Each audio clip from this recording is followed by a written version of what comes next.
This is IGN. Coming up, why Venom 3 might not be a flop after all. Welcome to your IGN Daily Update.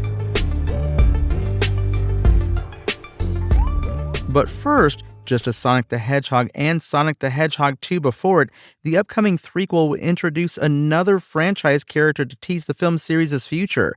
Director Jeff Fowler revealed as much in a wide-ranging Entertainment Weekly interview that published on Wednesday, where he talked about showing the origin story of Shadow, voiced by Keanu Reeves in the upcoming movie, and more. But of course, there was also talk about the franchise's potential future and what beloved Sega characters might come next. As fans will remember, Shadow was teased at the end of Sonic the Hedgehog 2, while Tails was introduced at the end of the first movie. And there's plenty of characters in Sonic lore that could still be introduced. Personally, my bets are on Amy Rose, but fans are throwing out other names like Silver, Metal Sonic, and, oh god, imagine it, Big the Cat.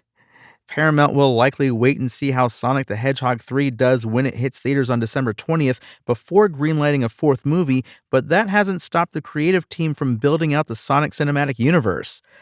Next, HBO is officially developing a Game of Thrones movie, with a Song of Ice and Fire author George R.R. Martin involved in the process. As reported by Variety, HBO and Max CEO Casey Bloys confirmed the previously reported Game of Thrones film is in fact in development, though seemingly still has a long way to go before fans can visit theaters to watch it. They're going to develop ideas, Bloys said. We'll see if it's good. We'll read the scripts along with them. I think it could be fun and interesting. I mean, that's the point of development. You see, is there a story that's worth being in theaters and a big spectacle? I think it could be fun. This is just one of several continuations of Game of Thrones planned by HBO, but the only one so far set for the big screen. Definitely happening spin-offs number just 2, however, obviously starting with Season 2 Deep House of the Dragon alongside fellow incoming prequel A Knight of the Seven Kingdoms. HBO appears to be perpetually working on myriad Game of Thrones spin-offs, but many don't see the light of day.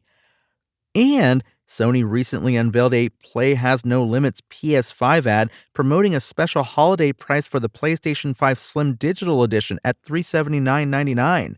The deal, set to run through Black Friday and expire after December 24th, served as official confirmation of a significant PS5 Black Friday offer.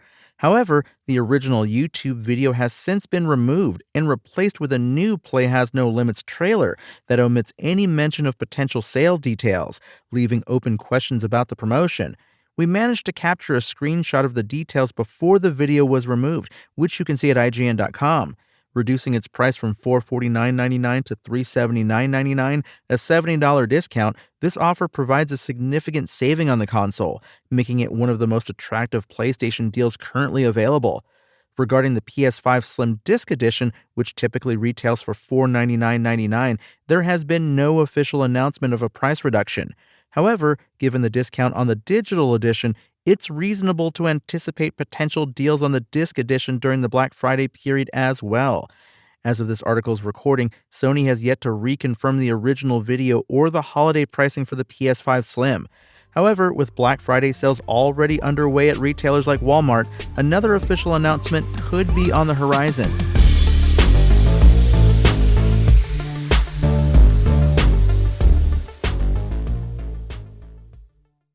You don't have to be a box office expert to know that opening weekends are crucial when evaluating a movie's financial performance, but they aren't everything.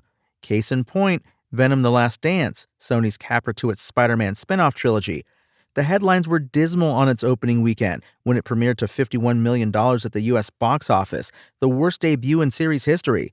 But the story has changed somewhat over the past few weeks, and now, after 3 weeks at the top of the box office and strong hauls from international markets, Venom 3 is close to passing the $400 million mark. Per numbers the studios collected by ComScore, Venom: The Last Dance's worldwide total now stands at $394 million. A solid $279 million of that comes from international audiences, meaning that while it may not be a huge hit stateside, it's got some strong legs overseas. There are a couple of other factors at play here. For one, little competition. Even though Venom: The Last Dance hasn't exactly been a blockbuster in North America, it still managed to stay at number 1 at the domestic box office for 3 weeks. Coming behind Venom 3 domestically this weekend are comedy The Best Christmas Pageant Ever and horror film Heretic, with the rest of the top 10 filled by non-superhero holdovers. It could, however, face some competition from Dwayne "The Rock" Johnson action comedy Red One, which just debuted in international territories at number 2 for the weekend and opens in North American theaters on Friday. And all of that being said, Venom: The Last Dance isn't exactly in the clear just yet. It'll need to keep gaining traction with international crowds to reach the $500 million heights of its predecessor, Let There Be Carnage, and it's safe to say at this point that it won't approach the $856 million of the first film. Still, with a reported $120 million production budget, it faces less pressure than some of its more expensive peers in the comic book movie genre.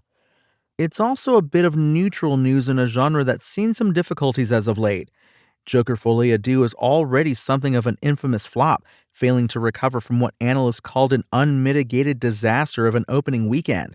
Other comic book movies over the past couple of years, including The Flash, The Marvels, and Madam Web, have underperformed, with the very notable exception of this summer's $1 billion Marvel hit Deadpool and Wolverine.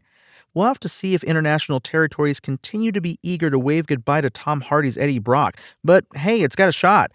For more on Venom: The Last Dance, read our 4 out of 10 review, where we said it trips over its own tendrils and lets a boring, generic plot and bad action distract from the surprisingly resilient central relationship between Eddie Brock and his symbiote bestie. That's your IGN Daily Update. My name is Tony Jackson, and if you want more news on your favorite games and entertainment topics, make sure to visit us at IGN.com. You can also download our free app on your phone or console, and subscribe to our weekly podcasts through the podcast service of your choice.